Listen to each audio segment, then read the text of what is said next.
If you care about mental health, care about your weight and your energy levels, you have to care about because if it's not healthy, you're not healthy. Dr. Will Cole, best-selling author, one of the top 50 functional medicine practitioners, and is a health expert for the world's largest wellness brands such as Goop. There's so much medical gaslighting going on. The average conventional doctor would fail a basic nutrition test. And I find that to be problematic because you have the worst healthcare system, but yet you're criticizing people that are trying to do something different.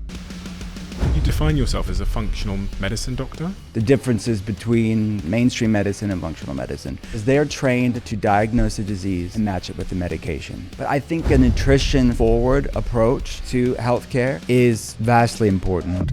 Why? Because the vast majority of health problems are lifestyle-driven. Foods we eat, exposure to toxins, these lifestyle things are really what's plaguing our society. 60 to 80% of all Western countries are dealing with some massive metabolic issues, in part fed by chronic stress. Part of our trauma in our life has to do with the trauma that our ancestors have gone through. It sounds science fiction, but looking at how trauma is literally stored in the cells and then passed through family lines is very much science. Are you optimistic that there's things we can do to change it? As trauma can be inherited, so can healing. There's three main things. First thing is, number two, the third would be, before we get into this episode, just wanted to say thank you, first and foremost, for being part of this community. The team here at the Diary of a CEO is now almost 30 people, and that's literally because you watch and you subscribe and you leave comments and you like the videos. That this show's been able to grow, and it's the greatest honor of my life to sit here with these incredible people and just selfishly ask them questions that I'm pondering over or worrying about in my life. But this is just the beginning for the Diary of a CEO. We've got big plans to scale this show to every corner of the world and to diversify our guest selection. And that's enabled by you, by a simple thing that you guys do, which is to watch. So if there's one thing you could do to help this show and to help us continue to do what we do, it's just to hit the subscribe button. If you like this show, if you like what we do here, if you watch these episodes, please just hit that subscribe button. It means the world. Let's get on with it.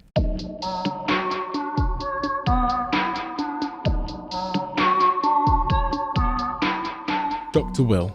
my friend, thanks for having me.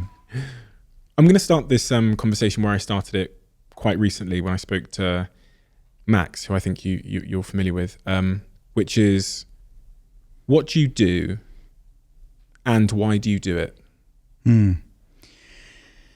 I've always been a health nerd, I guess you could call it. And in hindsight, I now look back and think of what a weird kid I was. My first job was at the Finish Line, when I don't know if you have those in the UK, but basically tennis shoes, like sneaker stores. And I'd use my paycheck at 16 years old to go to the health food store and buy the latest superfood that I'd see research on, the latest supplement. And that was always fascinating to me. How could you optimize your health using natural things, using things that are of the planet and food to feel great?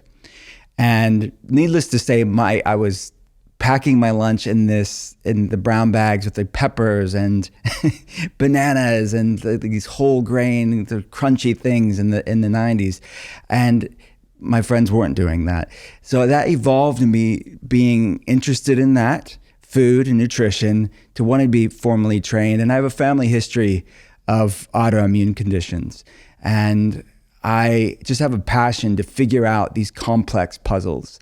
And it's a sacred responsibility for me to then take my own passion and how can I problem solve for these people and hold space for them? Because I see in the topic of autoimmunity specifically, it's a vast, in many ways, a silent epidemic of people that are struggling. There's so much medical gaslighting going on. They're told they're just depressed, given antidepressants. They're told they are just stressed out, but the research speaks for itself. The statistics speak for itself that we have in the United States alone about 50 million Americans having an autoimmune condition, but millions more are somewhere on this autoimmune inflammation spectrum where they're labeled with things like chronic fatigue syndrome and fibromyalgia, and they may not even be diagnosable, but they're feeling that sort of anxiety and fatigue and brain fog and digestive problems and different iterations of inflammation. So It's, if you know anything, I guess, to answer your question pointedly, my Enneagram, if you know anything about that sort of personality study, I'm an Enneagram 5, which means I'm a researcher. So I'm sort of this voracious, like, let's figure this out and get to the root cause of why you're struggling. So that's why I do what I do. And you define yourself in terms of your job title as a functional medicine doctor? Yes, I'm a functional medicine doctor. What does that mean? So if I had to break it down, the differences between conventional medicine and functional medicine, mainstream medicine and functional medicine. First thing is we interpret labs using a thinner reference range. If you know, you get your lab and you have your number and you have this X to Y interval, this reference range that your GP or PCP is comparing you to. We get that reference range largely from a statistical bell curve average of people who go to that lab. It's non-standardized for the most part. People that are predominantly going to labs are people, sadly, going through health problems. So a lot of people know intuitively something's off here. My fatigue, my brain fog, my digestive issue, my hair loss, whatever it is. They go to the doctor and the doctor runs the basic labs and they say, look, the labs pretty much look normal. You're just depressed. You're stressed out. What they're unintentionally telling the patient is they're a lot like the other people with health problems that they're being compared to. Just because something's common doesn't necessarily mean it's normal. Comparing yourself to people with health problems is no way for you to find out how you can feel at your best and why you feel the way that you do. So in functional medicine, we're looking at optimal, not average. So the Cleveland Clinic here in the United States has a functional medicine center. Many mainstream institutions have functional medicine and integrative medicine institutions. And all of us in functional medicine are trained through what's called the Institute for Functional Medicine. So we're looking at optimal, not average. We're running more comprehensive labs to get to the root cause, because ultimately speaking, none of us are sick from a pharmaceutical deficiency. You're not gonna like pharmaceutical your way into health one day. They are disease managing medications and are needed many times. But ultimately, we ask the question, what is your most effective option that causes you the least amount of side effects? And for some people, medications fit that criteria and they need to be on it. But oftentimes medications really don't fit that criteria, yet it's the only option given to them. And there's a root upstream causation as to why they have to be on that disease modifying medication in the first place. So we're looking at things like underlying gut problems, chronic infections, nutrient deficiencies, hormonal imbalances, or things like trauma and shame, the things that I'm talking about in my latest book. And ultimately, it's predicated on bio-individuality. We're all different. And even good things, even healthy things that's relevant, that's pertinent for one person may not be relevant for you. And even healthy foods, what works for one person may not work for you. So it's really curated, customized, evidence-based medicine, in short. If when you think about conventional medicine and conventional, I guess, health advice, and then you contrast that to your perspective, your view of health and medicine, what are the real stark differences? Well, I think the diagnostic aspect is one of them, because they're trained in the standard model of care to diagnose a disease and match it with the medication. So that sort of medicinal matching game, if you will, is a major part of the conventional model of care. And I think a nutrition forward approach to healthcare is another one. And I mentioned a study in Gut Feelings, how it was a study in a medical journal, and showed that in this one group, that the average conventional doctor would fail a basic nutrition test because of the training that's not there. And any conventional doctor will tell you, and actually most of my colleagues in functional medicine are conventionally trained, and they will tell you they have to go to postdoctorate training to even learn about nutrition. And I find that to be problematic, because we're dealing with the vast majority of health problems that people are seeing are lifestyle driven, meaning that the foods we eat or not eating, our stress levels, our sleep, our exposure to toxins, these epigenetic lifestyle things are really what's fueling what is plaguing our society and what the major like endocrinologists, PCP, GP are seeing on their day-to-day visits. So I would say the approach is different, because there's a place for medication. Again, I mentioned that sort of litmus test of maybe a piece to your puzzle, but ultimately it is not the totality of what's going on here. And we have to look at in my opinion, a both and, not an either or sort of reductive tribal approach. And that's where I think functional medicine attempts to bring things together, where it's not us versus them. It's, well, what is the most effective tools within this person's toolbox? And medications may be part of it, but there are oftentimes a lot more effective, a lot less side effects tools within that toolbox. You mentioned earlier that you had family members that had autoimmune inflammation conditions. Yeah. What was that, and how did that have an impact on you at all? Well, I mean, I could go to both sides of my family, really. There's different neurological autoimmune issues like MS type symptoms, if you know anything about that. Type 1 diabetes on both sides of the family, where the immune system attacks the pancreas and then the body cannot produce insulin, so you have to take insulin to manage your blood sugar. People have autoimmune thyroid issues. Hashimoto's disease is really one of our top patient base today, is people that have autoimmune thyroid issues. And different and other inflammatory problems. So how it impacted me, I think, was just seeing how it impacted the quality of life. And health and life on earth, I think in many ways is just so fragile. I mean, we take things for granted so much until it's not there. And I'm reminded on an hourly basis with my patients now too, it's just a sacred thing that I want to do everything I can to help them regain it. Gut Feelings, book you've just finished writing, I believe. Why did you write a book called Gut Feelings? What was I always say this when I speak to authors, that writing a book is an absolute labor of love. I mean, it takes forever to do. It's a painful process. Yeah. So to do that, you must really have found a topic, subject matter that really, really mattered to you. Why Gut Feelings? Why did you call it that? Why did you write that book? It's like this is my fourth book. And as with anything that I've written, it's really born out of my passion for my patients and just seeing things play out. And I think in many ways, my patients are kind of like, that saying, canaries in the coal mine. I think they're canaries in the coal mine for the rest of the world, because they tend to be, further down that autoimmune inflammation spectrum.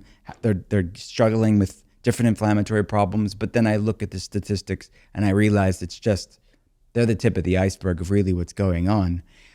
So Gut Feelings is really a conversation around mental health and autoimmunity and people's, I would say, diet culture as a whole, and talking about the sort of duality within wellness, both gut and feelings, the physiological and the psychological, the physical and the mental, emotional, spiritual. And again, this both and approach that I think is needed to have sustainable healing in people's lives, whether they're going through anxiety and depression, or brain fog or fatigue, or they're going through an autoimmune condition or a different inflammatory problem. You have to deal with both physical and mental, emotional, spiritual. And I love the fact that I think in our culture in the past years, we've made great strides to normalize mental health care and destigmatize people getting access to mental health care. Wonderful. I just feel like it's, in many ways, this is sort of the next stage in that conversation, because I think in many ways it's an incomplete conversation around mental health care, because in the West, we still like to separate mental health from physical health. It's a mental health problem. We sort of relegate it as sort of this abstract, sort of philosophical, chemical imbalance, if you will, which is now it's coming out, it's flimsy science at best anyways, that we have to realize that mental health is physical health, and our brain is a part of our body just like anything else. So it's really, in a part, Gut Feelings is a conversation around what's known in the research as the cytokine model of cognitive function. Cytokines are pro-inflammatory cells, right? So it's research looking at how does inflammation impact how my brain works? How does inflammation impact mental health? So things like anxiety, depression, brain fog, fatigue have this inflammatory component. But then the question is, what I really talk about in the book is what's driving the inflammation? Because inflammation is a normal part of the immune system. But what's triggering this chronic inflammation? That's sort of this forest fire that's burning in perpetuity. That's the problem of what's triggering people's mental health issues, just like it's triggering their autoimmune issues. So both the gut and the feelings part of it are the things that we know from the research, and I have a lot of clinical experience to show how these things impact people's health. So the gut things, i.e. like underlying gut problems, that's 75% of the immune system. Inflammation is a product of the immune system. Our gut and brain are actually formed from the same fetal tissue. So when babies are growing in their mother's womb, the gut and brain are formed from that same fetal tissue, and they're inextricably linked for the rest of our life through what's known as the gut-brain axis, or the connection between the gut and the brain. And if you think about it, the intestines kind of even resemble the brain. 95% of serotonin is made in the gut. 50% of dopamine is made in the gut, stored in the gut. Researchers call it the second brain for a reason, because of this. So there's a lot of far-reaching implications to underlying gut problems, to not only inflammatory problems, i.e. autoimmune issues, but also to mental health issues, because it is the second brain. But then conversely, the feeling stuff, like I really talk about in the book, the research around chronic stress and trauma and even intergenerational trauma, how these big complex things, these mental, emotional, spiritual things are literally stored in our cells, dysregulating our nervous system, raising inflammation levels, impacting how our hormones are expressed. So it's both a gut and a feeling side of two sides of the same coin that impact so many people. And I have these conversations with my patients all the time. It just was a matter of when I had the conversation in book form. Inflammation. I don't really know what that word means. How would you summarize or simplify that word for anybody that also doesn't really understand the term inflammation? Yeah, it is abstract. I think to your point, I use it so flippantly that I realize I'm in this weird health bubble, but it is a nebulous term. It's not inherently bad. It's a product of the immune system. The immune system makes different proteins, different amino acids, different chemical messengers, if you will, that fights viruses, fights bacteria, heals wounds. So when you think of inflammation in this sort of normal acute state, it's if somebody gets a sporting injury and their knee swells up, right? That's acute inflammation rushing nutrients and healing and oxygen and white blood cells to the area to repair it, to rejuvenate it. That's normal, measured human inflammation. We would be goners as a species without a normal inflammatory response. It's when inflammation goes chronic that there's a problem. Chronic inflammation, it's associated with just about every health problem under the sun. When you're looking at what researchers are looking at these inflammatory components, you're looking at autoimmune issues, metabolic issues like type 2 diabetes. When you look at cancer, heart disease, to mental health issues, as I mentioned, this sort of cytokine, looking at the neuroinflammatory component to things like anxiety and depression. So that's what inflammation is. When it goes chronic, it really sets off a lot of cascade of dysregulation in the body, because it's a lack of homeostasis. It's the Goldilocks principle. It's not too high, not too low, but just right. That's where you want inflammation, just like many things in the body, just like the gut bacteria in our microbiome. We don't want bacterial overgrowth. We don't want a deficit of beneficial bacteria. Like hormones, we don't want too much hormones, like a dominance of hormones. We don't want a deficiency of hormones either. Inflammation is the same thing. We don't want excess inflammation. That's what's associated with all of these chronic health problems. And we don't want a deficiency. That's immunosuppressed people, that people have immunodeficiencies. That's not good either. So it's about modulating and supporting healthy inflammatory pathways. It's really the clinical objective for my patients and for the average person out there that's looking to optimize how they want to feel. That should be their goal as well. So I've got two questions there. What is a symptom that one might notice in themselves of chronic inflammation, and what are, in your practice, what are the leading sort of causes of that chronic inflammation? Sure. So there's the way that we see it in functional medicine, there's three main stages, if you will, on this continuum, this inflammation spectrum. On one end, there's silent inflammation, silent autoimmunity, meaning if you ran labs, you'd see some markers off, like a high sensitivity C-reactive protein, which is quite a conventional marker. You'd see that spiked. You see maybe a homocysteine level elevated in another inflammatory protein, but the person feels all right. They say everything's cool. Stage 2 is the inflammation reactivity. That's the vast majority of people living on our planet today are in stage 2 or 3. Stage 2, a lot of people are there. They have things like brain fog. They have things like fatigue. They have some sort of dysregulated nervous system response, a way that people typically will say it. They'll say, I'm anxious, but I'm exhausted, or wired and tired is the other way of putting it. They have different digestive problems. I mean, the amount of people that have chronic constipation or IBS or some sort of digestive issue that, again, they're everyday, so they normalize it. But these things are anything but normal. They're just ubiquitous. And I would put under that category mental health issues, like anxiety and depression, autoimmune reactivity issues, and people that have hormonal problems. And then stage 3 is a full-blown diagnosable issue. Like they're going to their doctor and they're given an ICD-10 code in the States. They're given some diagnostic code and they're given a medication or recommended some conventional treatment. But researchers estimate it's about 4 to 10 years prior to that diagnosis when things were brewing on the spectrum, meaning by the time somebody gets diagnosed officially, it didn't happen overnight for most people. So it's no matter where you're at, how can you be supporting your gut and your feelings? How can you be supporting your physical health and your mental, emotional, spiritual health? So to answer the second part of your question is like, what are the most common causes of it?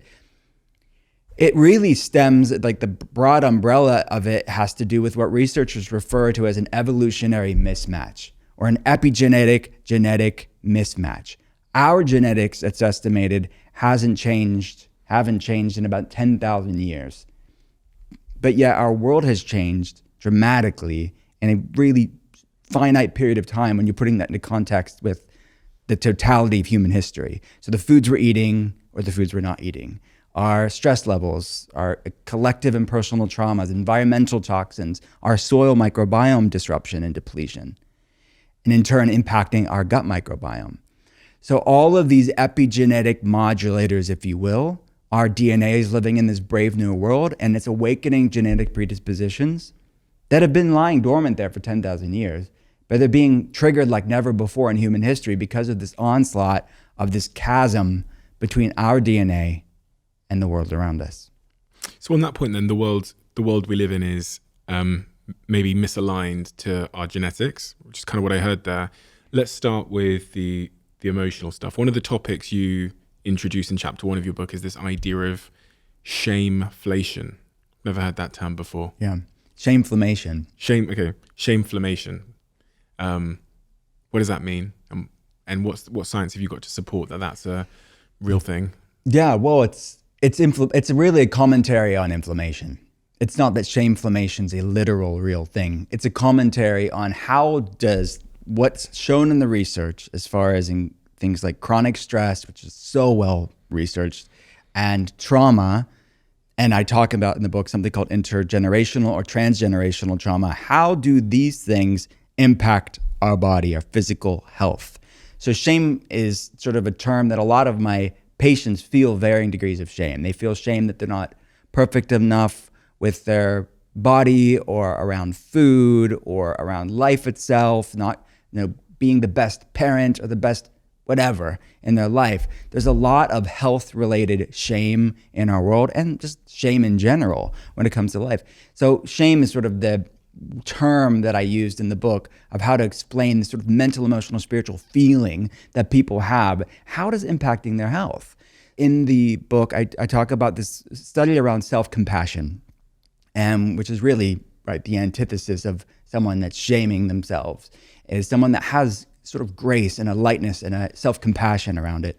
And the study had people they had them speak in public or do math, which apparently that's what we hate the most as humans. But they measured their inflammation levels when they were doing these stressful things, right? And their inflammation levels were high. Interleukin-6, this IL-6 inflammatory protein. But the people that practiced self-compassion during this time had the lowest levels of inflammation. And on day 2, you'd expect, okay, the person would sort of adapt, and the people that were doing the math or the public speaking, maybe the inflammation would come down. Actually, the inflammation levels were higher on day 2 than day 1, sort of this cumulative effect. But again, the people that practice self-compassion, which I talked about the different practices in the book that I've seen effective for my patients, it attenuates, calms that inflammatory response. And that's just one of many. But we know most health problems of why people are visiting their doctor are stress related, that are either exacerbated by stress, that are flared up by stress, or literally caused by stress. When you're looking at things like autoimmune issues, we have patients fill out what's called an adverse childhood experience score, every telehealth patient that we have. And research has shown that people that have these higher ACE scores, these cumulative childhood and beyond childhood lifestyle, like life stressors, whether physical abuse, sexual abuse, mental emotional abuse, alcohol abuse in the home growing up, people that have gone through these things in life have an increased likelihood of an autoimmune issue later on in life, or a mental health issue later on in life, or a metabolic like type 2 diabetes issue later on in life. So again, there's a lot of shame around that stuff too, as far as what people have gone through. So shameflammation is really just my term to explain this phenomenon that's in the scientific literature that I see play out in people's lives on a daily basis.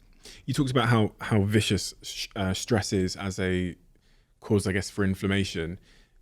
You know, people tend to think of stress as being a really, really bad thing. I hear often that some kind of stress is a good stress. What is in particular the type of stress you're talking about that is leading to this shameflammation? I'm assuming it's chronic stress. Mm-hmm. Yeah, the human species wouldn't be here without some grit and resilience. And I think in some ways you could argue that we're really lacking a resilience and grit. And that's something that I'm teaching my patients and in the book, for people to sort of gain a resilience to handle stress. There's nothing wrong inherently with stress. And even if you look at the research around hormetic effects or hormesis, like people are doing the cold plunges you see all around the wellness space, or sauna therapy, or high intensity interval training, or even things like fasting. These are all hormetic effects that humans would have spent times in, like difficult times, periodic times of stress. That actually makes ourselves more resilient and our souls more resilient in many ways. But it's the chronic stress where it's out of alignment with that ancestral health perspective. There's that evolutionary mismatch that I mentioned earlier.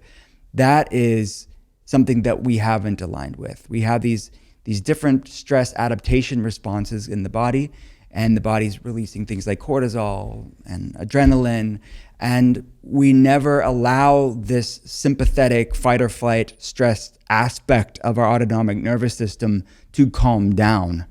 So we're always in this fight or flight stressed state to varying degrees, that people never are able to regulate themselves and never able to support that parasympathetic, that resting, digesting, that hormone balanced state of their nervous system. So yeah, it could look different for different people, but the things that I hear the most from people, it's their jobs. It's like a lack of, I would say, healthy boundaries with their jobs, and their family can be a source of stressor. Finances can be a sort of stress, and their health. I think when you don't feel well, that's stressful as well. Those are the most common things that I hear from people. This fight or flight response, this sort of prolonged state of feeling like you're kind of in fight or flight, which is sort of characterized by being short of breath or feeling a bit on edge or nervous. What is the consequence of being in that state for too long? Because a lot of people can probably relate to that. Yeah. Well, that is in part what's driving these vast epidemic of health problems in our world today. When you're talking about 50 million Americans having an autoimmune condition, hundreds of millions worldwide are having autoimmune condition, type 2 diabetes. I mean, it's the vast majority of people in the West are somewhere on this insulin resistance spectrum, meaning they have things like PCOS or weight loss resistance or insatiable cravings or prediabetes or type 2 diabetes. All of these health problems that we are plagued with as a world are in part fed by chronic stress. It's just a matter of how much your body can handle.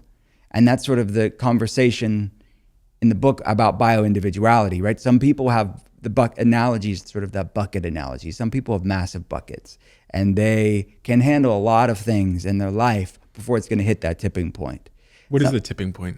The tipping point is health problems where Right. something's got to give. and they realize they're diagnosed with a health problem, and it's stressors, the foods we eat, trauma, all of these things accumulate. You can't change your bucket size, but you can change what you put in it. You can't change your genetic tolerance for stressors, but you can change what you put in it. So it's really a message of agency, right? It's a message of, what can I do? We all have different abilities or thresholds to handle things in our life, but we all have the ability to clear these things out and to heal ultimately. You know, hearing all of this, it makes me feel so deeply that the way we've chosen to live our lives is really unhuman. And when I think about what we can do to change that from like a real systemic level, it seems like it might just be too big of a job because of the direction of travel of everything, technology, the way we're organizing our lives in terms of like cities and work and professionalism and social media, et cetera, et cetera. Are you optimistic that there's things we can do to change it? And what are those like real systemic things we have to do within our own lives as individuals, but also as a society? Yeah, I mean, it's something I think often about. And I think that there's a growing amount of pockets of people, if you will, that know intuitively they have to do something different to see something different. And being in functional medicine for the past 13 plus years at this point, I had to say what was once considered radical or fringe 13 years ago, the idea that stress and trauma could trigger autoimmune issues, is now very much talked about in conventional settings. And the things that may have seemed woo-woo and strange 13 years ago now is being researched by reputable institutions. I talk about the research of the book around Shinrin-yoku, which is the Japanese term that translates as forest bathing, which sounds weird when you think of it in English, but it's actually a beautiful description, I believe, of the Japanese art of using nature as a meditation, using nature as a medicine, and how researchers show like just spending a few minutes in nature and taking it in with all of your senses, like a sensorial effect of nature, lowers inflammation levels, lowers stress hormones, balances the human immune system, actually improves the human microbiome because of the things you're smelling in and taking in with all of your senses. So I think the fact that researchers are looking at these ancient arts is a good sign that we as a culture are looking for something different. Because I think in many ways, do you remember that Pixar film WALL-E? I think WALL-E is prophetic in many ways of like the path we could go down, where people are just sitting looking at a screen and we've lost all sense of reality. I think whoever wrote WALL-E, the people at Pixar, we can go a different direction. You know, this is such an strange question to ask based on what you've said, but I was just as you finished speaking then, I was thinking about how we know this stuff. Like, you know this stuff, yeah. I know this stuff. It's not in terms of like getting back to being a little bit more human in the way that we organize our lives. But I was going to ask you the question, like, do you do it? Yeah, I mean, to me, I don't think you have to pick between modernity and decreasing that chasm between genetics and epigenetics. So I live in a modern world. I run a telehealth clinic. So I use technology to speak to people around the world for the past 13 years, and we ship labs to them. And so I very much am a fan of technology, and people are listening to us right now around the world. I love the decentralization, the democratization of health information because of technology. It's wonderful. But I think the sort of unfettered lack of healthy boundaries with this phenomenon that we only have relatively a few years of experience with as a world, I think that that's something we just have to learn how to check ourselves. And we are all trying to figure it out right now. So do I live it? Yes, I live it. But I live it in a balanced way where I have boundaries with technology. Like my son's here in the studio with us right now. He's 16 years old. He just got a phone at 16. And so as a parent, I'm making these decisions of there's kids that are like 8, 9 years old having social media. And we have the U.S. Surgeon General, Dr. Vivek Murthy, say recently that he says, and this is the U.S. government saying, children under the age of 14 shouldn't have social media. If the U.S. government's saying it, who takes well-measured conservative advice for these type of things when it comes to wellness historically, if they're recommending it, I could only assume that we have an issue at hand. So yes, I think it's just a matter of all of us to make these decisions for ourselves out of self-respect, not out of shame, but out of self-respect. What do I need? What healthy margins, what healthy boundaries do I need to live a more sane life, to live a more joyous, to live a more meaningful life? Some people can handle probably more technology than me. Some people could probably, we all have, again, this bio-individuality when it comes to these things. But I think we just need to out of self-respect, check ourselves.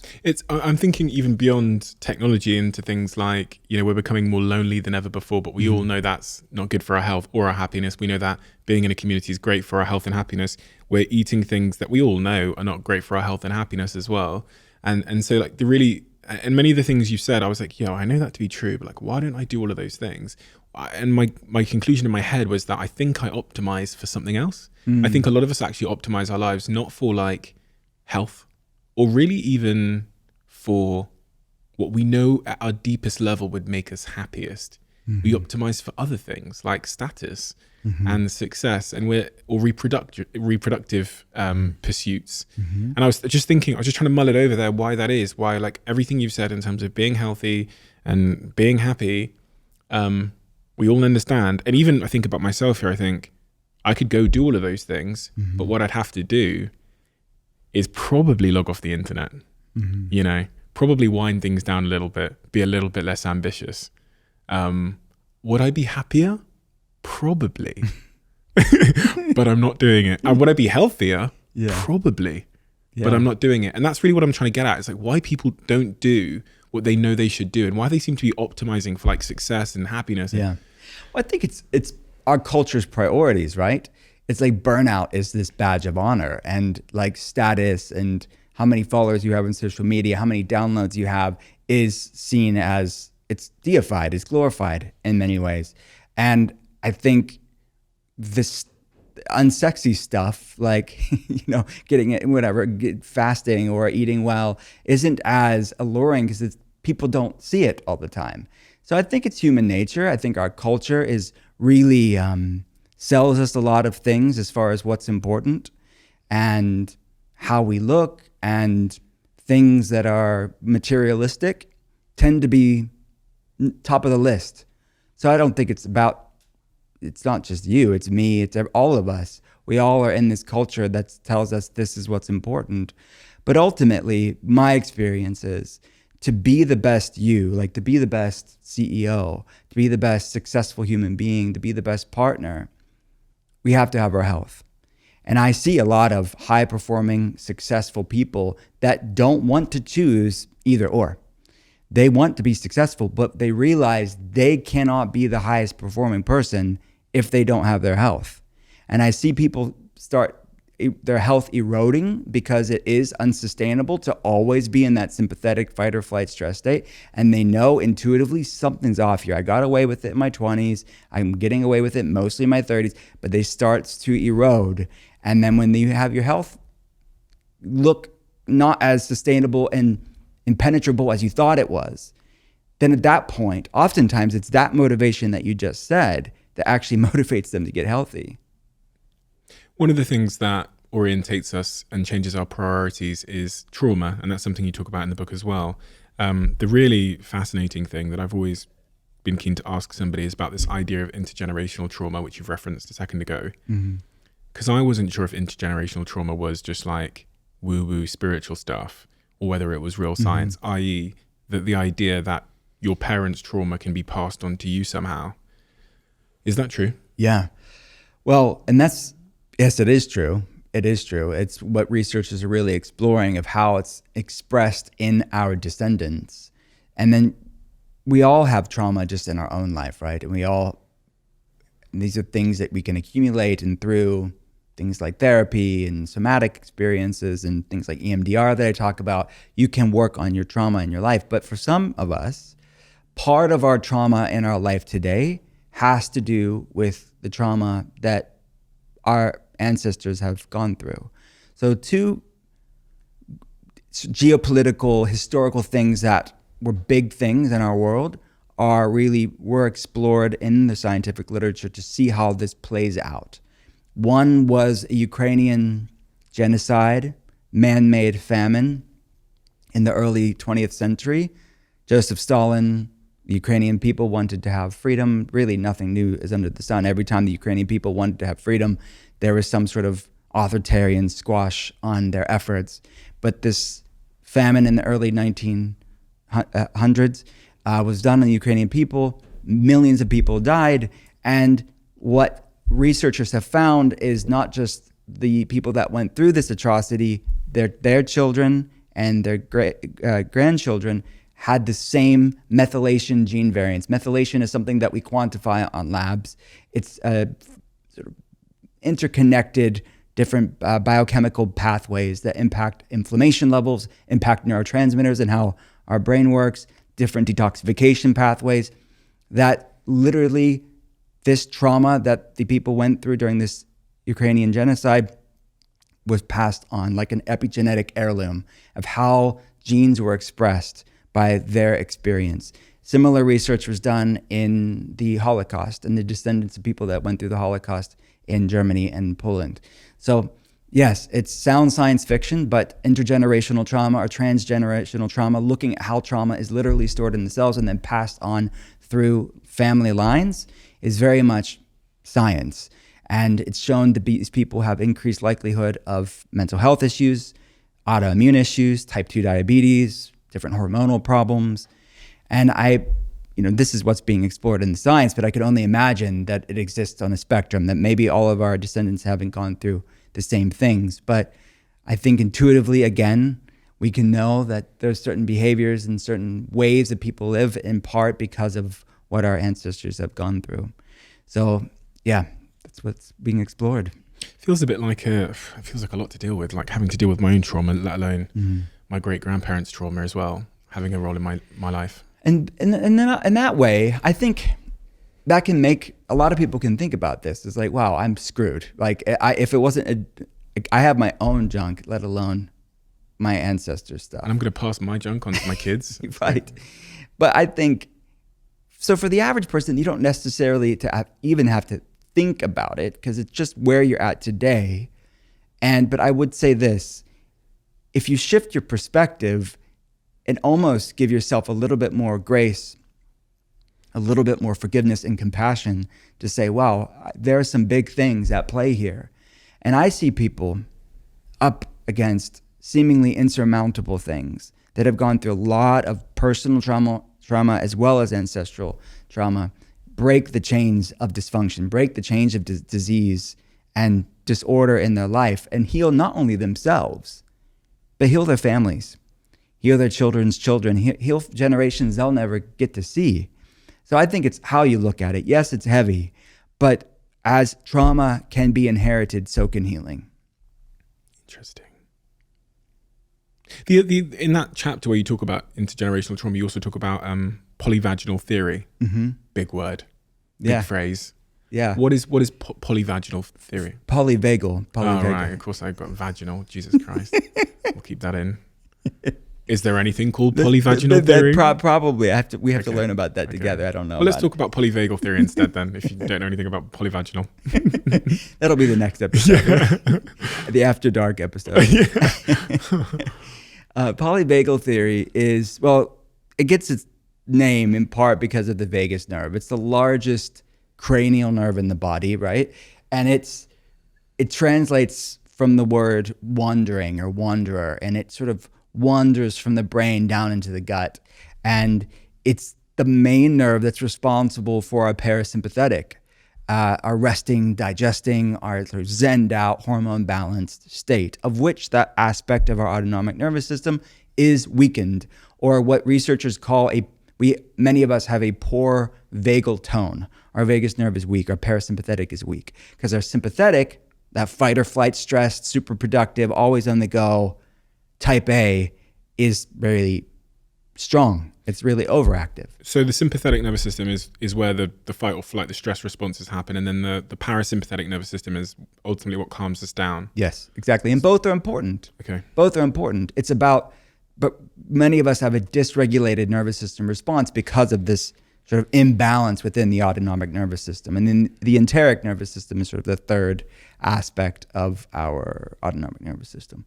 But polyvagal theory is a way to understand how trauma can be stored in our body. So there's three main, in this sort of study of the human nervous system, there's the dorsal vagal, sympathetic, the ventral vagal. It's understanding how upon this continuum can the human nervous system reside. So can we be in this sort of, I'm in a state of calm and protected and I'm grounded and I'm in balance, all the way to sympathetic, fight or flight, all the way to I am under threat, I am shutting down, I'm in hypervigilance.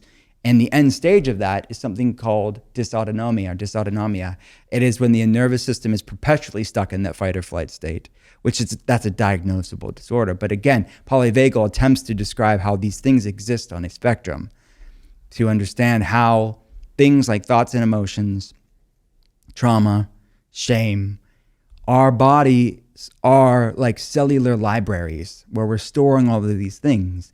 And the thoughts we speak, the thoughts we're thinking, the words we speak are literally stored in our cells. And we have trillions of cells that are listening intently to how we speak and how we live our life. So that's what polyvagal theory is talking about.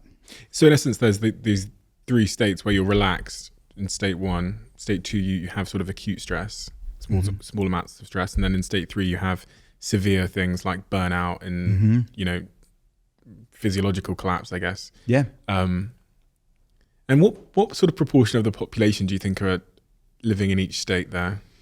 Yeah, I mean, I would assume when you look at the statistics of chronic disease and the fact that you're talking, depending on the study that you look at, 60 to 80% of the West, US, UK, all Western countries are dealing with some massive metabolic issues, which is very much stress related.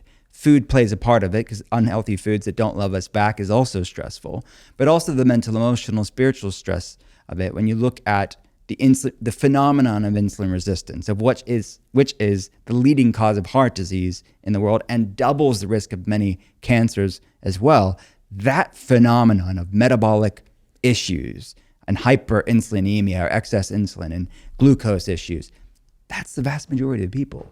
So you really can't have a regulated nervous system when you're looking at that. So I would venture to say that between stage 2 and 3, between the sympathetic to all that system hypervigilance, it's the vast majority of the human race right now. I always think about, I have stress in my life, and I worry that at some point ongoing stress will put me into that state of hypervigilance. And my understanding of hypervigilance is basically where really regardless of stimuli or environment, you just can't shake the feeling of stress. Mm-hmm. Some people they're just kind of stressed, on edge, anxious at all times. Mm-hmm. I've always thought that state is reached after a prolonged period, maybe in state 2. Is that accurate? Is that kind of how it works, where you're in sort of chronic stress for too long that you fall into this category of hypervigilance where you're basically just anxious forever? Yeah, I think in most of the cases, it's cumulative like that. It takes time. I mentioned that sort of general statistic of most people that have metabolic issues, most people that have an autoimmune issue, these sort of more diagnosable things, right? It's about 4 to 10 years prior that things were brewing. So yes, I think for most people, it's like that. But then you have the outlier that I think that goes to just such intense trauma, that's such intense loss in their life that things could happen, speed up, if you will, speed up that degradation of how the nervous system and immune system's regulating itself. And you mentioned food a second ago and the role that plays, the foods that don't love us back. What are the foods that don't love us back? I'm going to lose some friends right now on this podcast, but it's what I would call the inflammatory core 4 plus 1, if I can. But would be gluten-containing grains would be on the list. That's things like wheat and rye and barley and spelt. And sort of nuanced conversation about this. Is it really the grain, or is it what we've done to the grain? I think it's more of what we've done to it. We're not properly preparing it, plus we're hybridizing it, we're spraying it with tons of stuff, and then we're over-consuming it, right? We're over-consuming a famine food. We're feasting on a famine food that historically was stored well, and now we're always consuming it. let alone what we've done to the crop and the soil in which it's grown. But for the sake of simplicity, I think the average sort of wheat that people are consuming is triggering a lot of inflammation levels, definitely doesn't love the human species back very much. And number 2 would be industrial seed oils, things like canola oil, vegetable oil, soybean oil, these things that are not, this is kind of controversial for me to say in the health space. I don't think that they are inherently bad. I think that they are just overconsumed because we need healthy ratios of omegas 3, 6, and 9.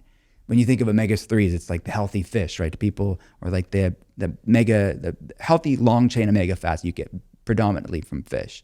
People are not having enough of those healthy omega 3s. They're having a lot of these seed oils that are in a lot of packaged foods. So I think it's just the overconsumption of one and not eating enough of the other. The third would be conventional dairy.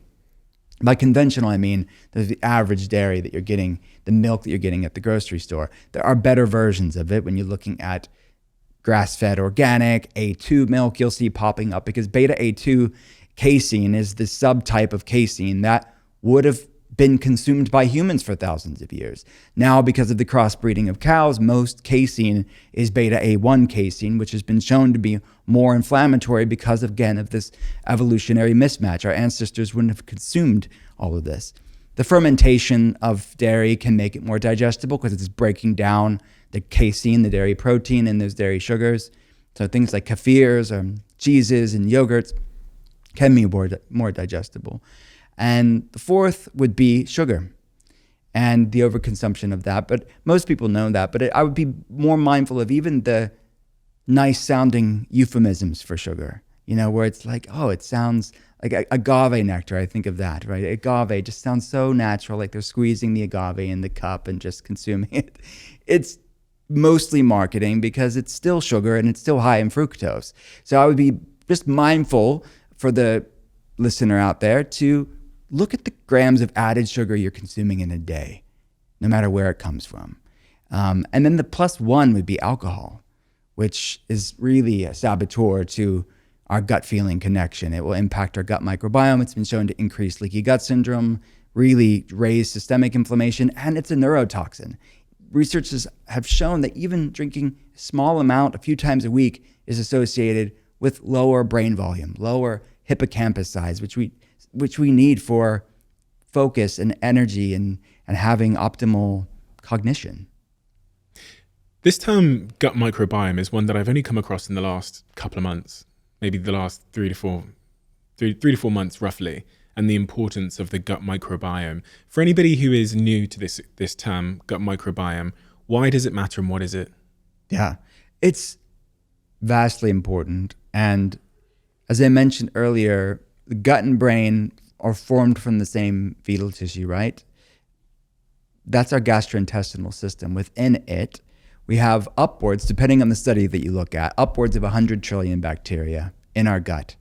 And it's sort of this gut garden that influences a lot of things in our body. As I mentioned, about 95% of serotonin is made in the gut, 50% of dopamine. So our happy, pleasure, joyous chemicals, neurotransmitters, are made in the gut, stored in the gut, almost exclusively when you're talking about serotonin and dopamine. And these bacteria also regulate the immune system. So we're talking about the way that 2/3 of the immune system is living in the gut, or an inflammation, as I mentioned, so ubiquitous, most of it's originating in the gut. So there's a lot of gut-centric components, both from a gastrointestinal system and nervous system standpoint, but part of that crosstalk between the gut and the brain and the nervous system and the immune system has to do with the microbiome, which is the collective term for all the bacteria and yeast and parasites living in the human gut, which we co-evolved with. And in some ways, it kind of made us. We would not be here without the microbiome. If the microbiome all of a sudden left, we would not be able to produce neurotransmitters. We would not be able to have an immune system. We would not be able to digest food. We would not be able to convert hormones. 20% of the thyroid hormone is converted in the gut in the presence of healthy bacteria. So the point is, it is regulating these bacteria, which are not us, is regulating how we think, how we feel, how we operate, what we crave. I mentioned a study in the book where there's bacterial imbalances in many people's guts actually causing them to crave certain foods because it eats what we eat. So again, this message of really, I think, grace in many ways, where it's not your lack of willpower. Sometimes it's just these gut bacteria that need to be tended to and pruned so we can actually have proper signaling as far as our blood sugar control and craving control. So if you care about mental health, if you care about your overall health as far as inflammation is concerned, if you care about your weight and your energy levels, you have to care about the microbiome, because if it's not healthy, you're not healthy. How do I go about caring about my gut microbiome?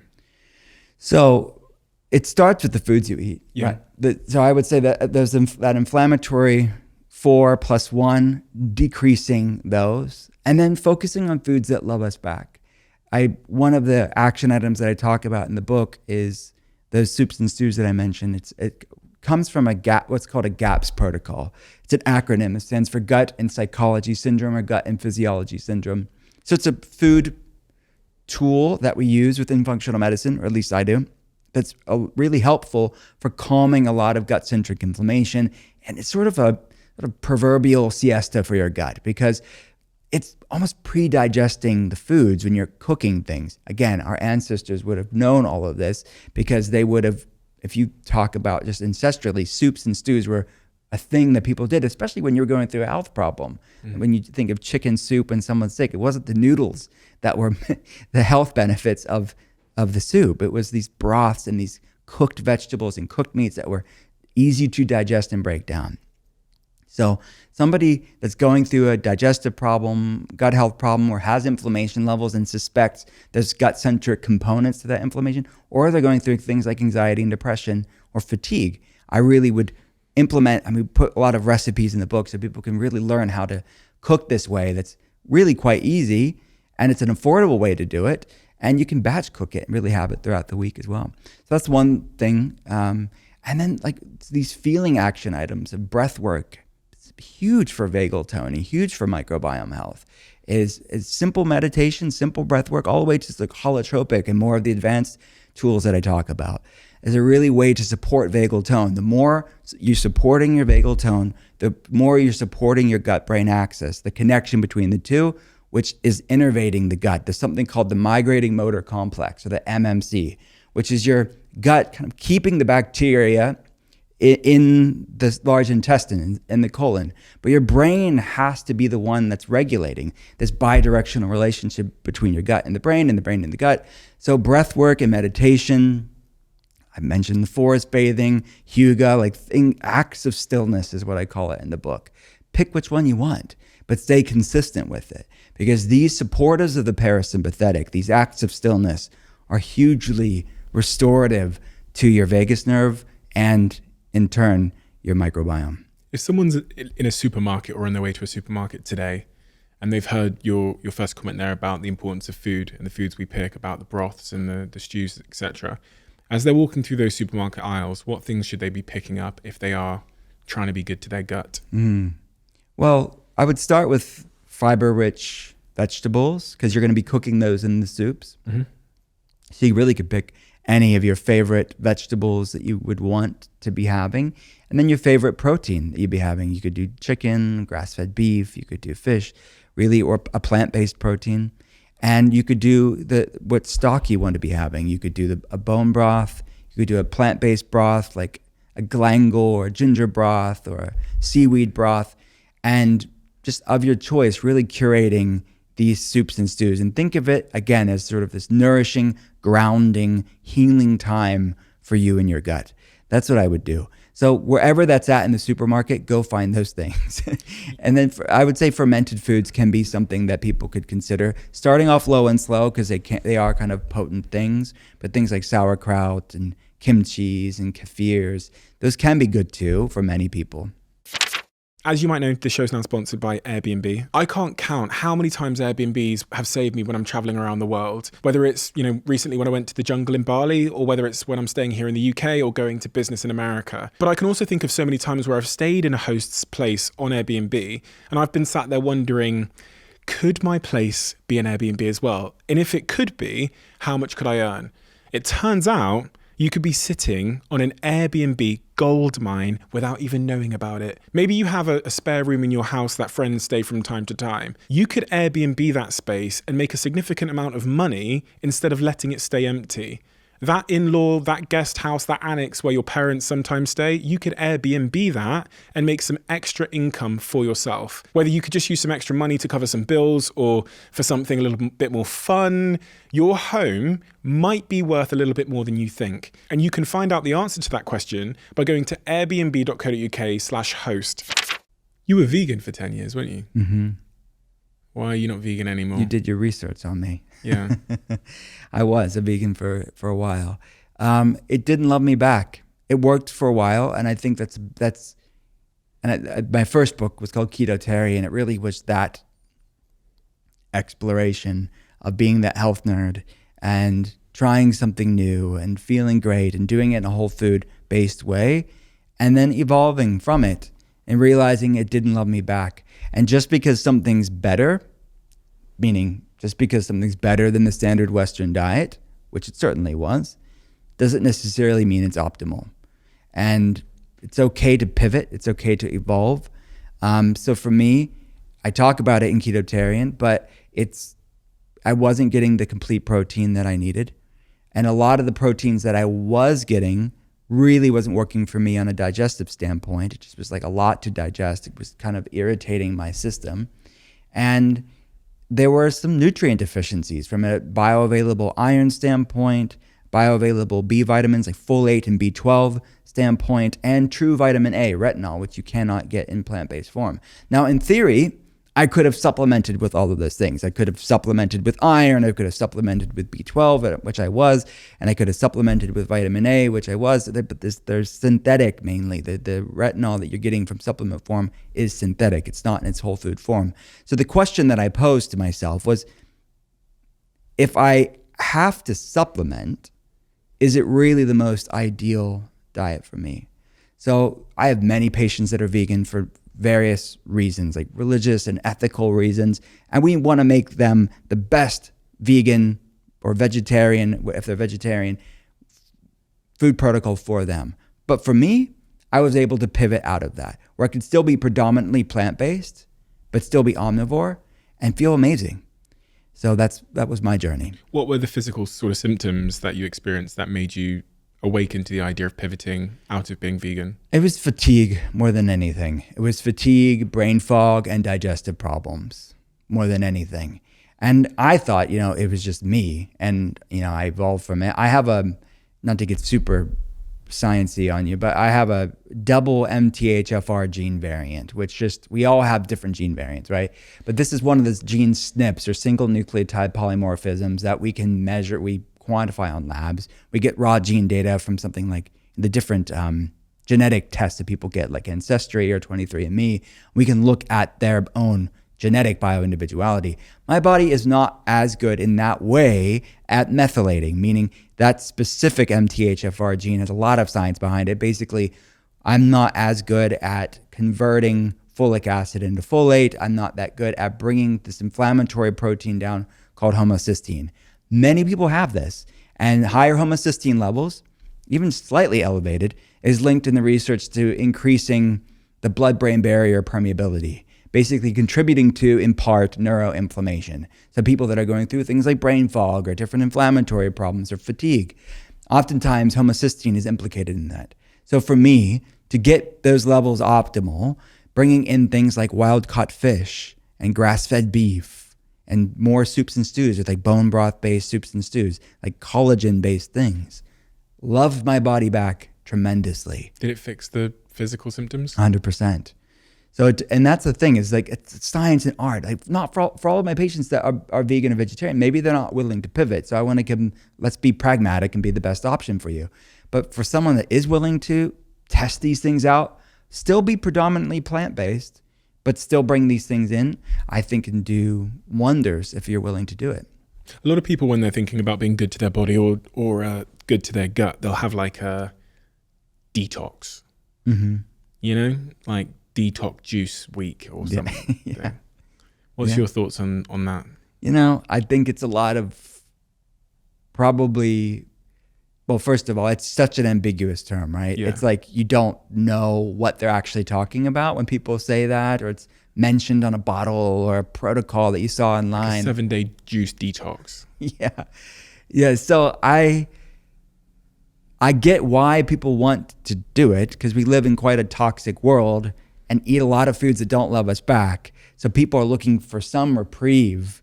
But I find in many ways it's sort of like diet culture has snuck its way into wellness in that way, where it's like it's this yo-yo dieting of the 90s is now in the form of like juice detoxes, where you sort of drink and eat like crap and you go and do a juice detox. To me, it's not what wellness is really about. I want people to have tools whenever they do fall off the wagon, so to speak. I don't even like that term, but when, you know what I mean, when they're up against maybe a stressful time in their life, or kind of have been busy and haven't been eating the best, and they want to kind of find their center again. I think that's great. I think that juice cleanses, juice detoxes probably aren't the way to go, I would say. Again, better than the standard American diet, maybe, but not necessarily optimal. And my point would be, in thinking about this, is the lack of fiber. I think if somebody wants to eat whole foods and maybe get smoothies, because the fiber is then blended up in sort of this fruit-based, vegetable-based smoothie, I think that has its place, because the fiber will buffer all the fructose that's in there, the fruit sugars. If somebody's having copious amounts of fructose for 7 days with no fiber, I don't feel like that's setting them up for success. Where do you go from there? I think after the 7 days would be my mind. And if they have a game plan long term, because look, a lot of people have unhealthy guts. We know that. So sometimes giving your gut a break from all the junk in any form can be good. So it's not necessarily the juice that's the most healthy thing in the world. It's that you're not feeding it junk for 7 days. So your gut's like, I'll take it. I'll take the juice over whatever, the beer. Your son is sat in the studio, as you said. He sat over in the corner over there, 16 years old. Based on everything you know about the gut, about food, about our emotions, about stress, and the sort of causal relationship all of these things have with each other, if you could design your son's life to be optimal as it relates to health, can you talk me through I was going to say adjustments, but how you would design that life for him to have an optimal life in 2023 and beyond? Yeah. So for me, like, if we're talking specifically my son, I look at him now at 16 years old, and I think all of us as parents, like whoever the parents listening to this right now, it's plant seeds by first living it out yourself, right? And living your life as an example, instead of sort of preaching and being dogmatic and making it about sort of diet culture. I don't think that that's healthy at all, but it really shift your perspective away from all the things you quote unquote can't have, but really focus just back to all the things you get to have, and avoiding things that don't love you back isn't restrictive. It's self-respect for your body. And really, that's something that I've tried to do with my son and his sister, is really focusing on foods that love them back. So if you want a day in the life of what it would look like, it's funny to see at 16 years old, he starts to own it for himself. It's not this thing that I'm just talking about, or a thing that dad does. Now I see him.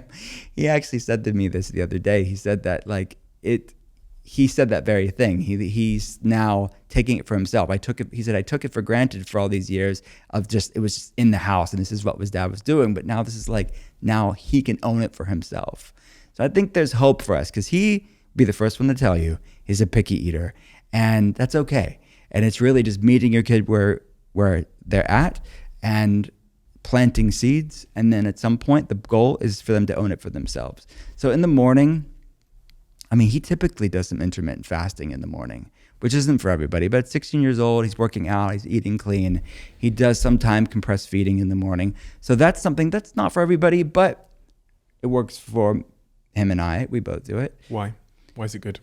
Because it's a goal to support metabolic flexibility. Humans would have done this, they just would have called it life because of food availability. Food wasn't always available for our ancestors. And again, most of our genes haven't changed in 10,000 years.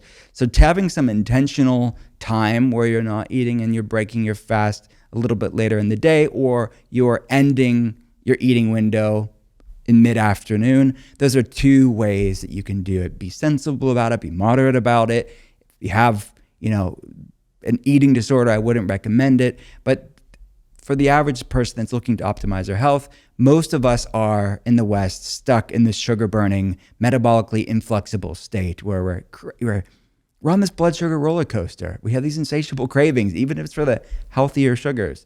And intermittent fasting is a way to sort of train your metabolism to be more resilient, to be more flexible.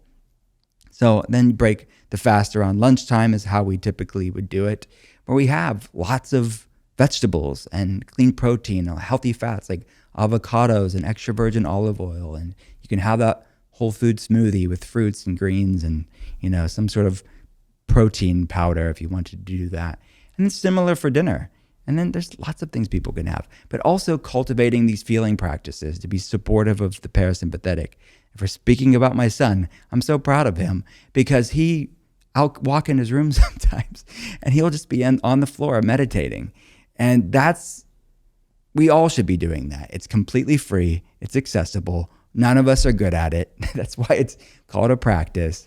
And the people that say that meditation isn't for them, they're probably the ones that should be doing it the most and I'm one of those people that where our brain is always going, that's why we should be flexing that mindfulness muscle because it's freaking weak. So I don't know. Those are some things that That's impressive. I mean, you walk into your son's room and he sat there meditating. Yeah, more than once. At least that's what you think he was doing.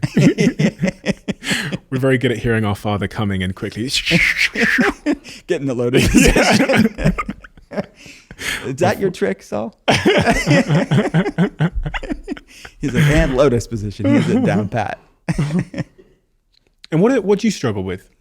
Because I always ask this question to people that know a lot about subject matter, because I always think it's quite disarming to understand that they're imperfect too. Yeah. So what do you struggle with as it relates to these? Oh man, I am so imperfect. So I'm prone to anxiety. I'm prone to thinking sort of frenetically of just like all the things I have to do and not spending enough, really not that much time at all, focusing in the present moment. Back to why I suck at meditation. And that's okay. Like I'm okay with that because that's why I need to do it. And why I need to do it even more than the average person probably. So that's what I struggle with. It's really being grounded in the present moment. My mind is thinking about all the things I have to do, my team, my patients, my whatever, the next thing I have to do for the book or the podcast. So that's my goal, is to be better in that area. Has your work ever moved you to tears? Yeah. On a regular basis, actually. When you look at things that people go through, it makes you appreciative of life so much. When you see people that are doing all the things, that are really trying with all their heart to be healthy and to get out of a dark place in their health, lose it all, and having trouble to find their way out of it, it is just a sacred responsibility for me to be there for them. But it's also hugely humbling, I think, of just the brevity of life, the fragility and the line between health and health problems. It is not lost on me at all. So I tear up pretty consistently in a consult. It's normal for me to do that because you're holding space for people that are going through heavy things and you're talking to them for hour and a half at a time. Yeah, it's if you aren't, you're pretty apathetic, I think, to this line of work that I do. How do you manage that yourself and stop that from getting you down? We talked about stress. It seems like a pretty stressful position to be in. Yeah, it is. I think the first thing that comes to mind is a great support system, right? I think we all need that no matter what line of work that we're in or no matter who you are. So for me, professionally, it's my team. So I can really almost metabolize that heaviness with my team. I can go and talk with them about what happened. We can riff ideas. We can kind of get it out by kind of somatically like talking about it and the sort of mutual experience I think that we all have on the patient team specifically. So that's it. And then these practices, the practices that I talk about in Gut Feelings of just grounding practices, meditation, breath work, getting out in nature. These things are non-negotiables for me because of, again, I talk about my lack of presence sometimes and my focus on all the stuff instead of being, but also my line of work and the heaviness that comes along with it. What does your future look like in your own view? Like when you think about your life, and I often think of my life in terms of like chapters, what is the next chapter in your point of view, if you know it at all? Yeah, I don't know. I think it's just like in many ways, it's like a TBD sort of thing.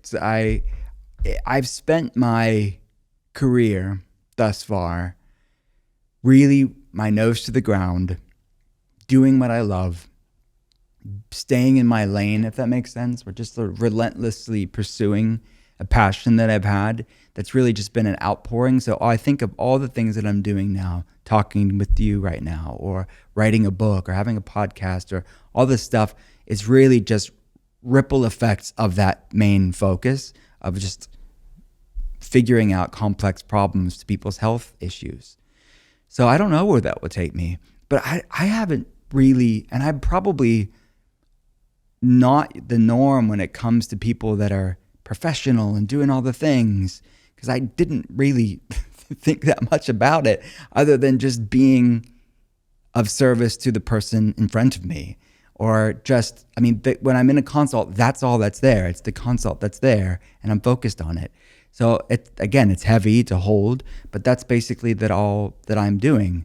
So I don't know. I had kids pretty young and they're getting of age now, teenagers now. So I'm thinking of like being able to spend these years with my wife in like newlyweds, So on a personal level, I'm kind of excited for that. I'm excited to like, being a parent's hard. Running a business is hard. So I'm excited to see them grow up and do the things that they're passionate about. And then I know there's a lot more books in me and conversations to be had in the podcast. So I'm thinking of just continuing to do what I love to do. How do you manage that when you become increasingly more and more successful? So, the book sells really well, the next book sells really well, you do podcasts, it gets bigger and bigger, everybody wants your time and attention, you've got all these opportunities flying at you. And with that comes this insidious thing called stress, potentially chronic stress. So I'm trying to figure out how, when you're successful at something and the opportunity comes knocking over and over again, you're thinking about, you used the word earlier on, boundaries, creating a boundary so you can balance both the, I guess, the pursuit of purpose and the like health and well-being of yourself. Yeah. Well, let me know if you figure this out. I haven't really. That's why I'm asking you. Yeah. So for me, I'm a work in progress trying to figure it out, but I'll tell you one thing that I'm getting better at. It's saying no to things. Because my mind, earlier in my career, I would say yes to everything because I'd think, it's an opportunity, right? Or I'm so blessed to be asked, why would I say no to that? And if I say no, they won't ask me again, right? All the things. And it's like, no, at a certain point, there's only so many hours in the day. And my team is checking me on that too. Like, you need to quit saying yes to everything. So for me, I think like letting no, it's not personal. It's just no for me right now. That goes a long way to like decreasing my stress levels. So I'm just getting started on this path of no, so I'll let you know how it goes. Okay. But I think that maybe people that are the successful maybe say yes to a lot of things, and we need to get better at saying no. We have a closing tradition on this podcast where the last guest asks a question for the next guest. And your question is here. What is the most controversial idea you believe within your industry that most people disagree with? I have a pretty middle ground approach, sort of an inclusive approach, and I can normally find a pragmatic understanding of, okay, that's the art of bioindividuality, right? It's but context matters. Who are we talking about, and how are they doing it? So I could think of just about anything in wellness where it doesn't work for one person, but it does work for another person. So I'm not a hardliner, I guess is what you would say. I really seen, and that's really because all I do is talk to people about their health 10 hours a day, and just seeing a lot of variables out there. And it's really hard to be super dogmatic when you see a lot of nuance, a lot of variables, a lot of gray areas when it comes to somebody's health. So I don't know what I would say that's so controversial. I think that what we in functional medicine talk about is still controversial in some pockets of medicine. So if we can put that aside, I think most people within health and wellness would agree with most of the things I say. I'm not super dogmatic one way or the other. My job is to find out what your body loves and what your body hates, and I don't really have a sort of horse in the race when it comes to specific ideologies. But I do feel like functional medicine gets a lot of blowback from conventional medicine. I talk about it in Gut Feelings, actually, this sort of God complex that I think sometimes happens with the conventional medicine against functional medicine. And the idea that, food is influential to somebody's health, I don't think it's controversial, but I still hear it from time to time, not super common these days. And it's increasing, it's over the past 13 years, it's happening less and less. Is that 13 years ago, it was so radical. I would get phone calls at the clinic saying, how dare you say that you could reverse type 2 diabetes with food? How dare you say that food plays a role in many people's autoimmune conditions? Now, I don't get those phone calls anymore, and we have a bigger platform than ever. So I have a feeling that it's just more normalized now. But it's still, I think it's interesting to me, the pushback that some of us get within functional medicine with conventional medicine. It's that they will say that we're quacks or we're woo-woo. But look, I bring it back to this point. It's ultimately the United States spends more on healthcare than the next 10 top spending countries combined. Yet we have the most disease and the shortest lifespan of all industrialized nations.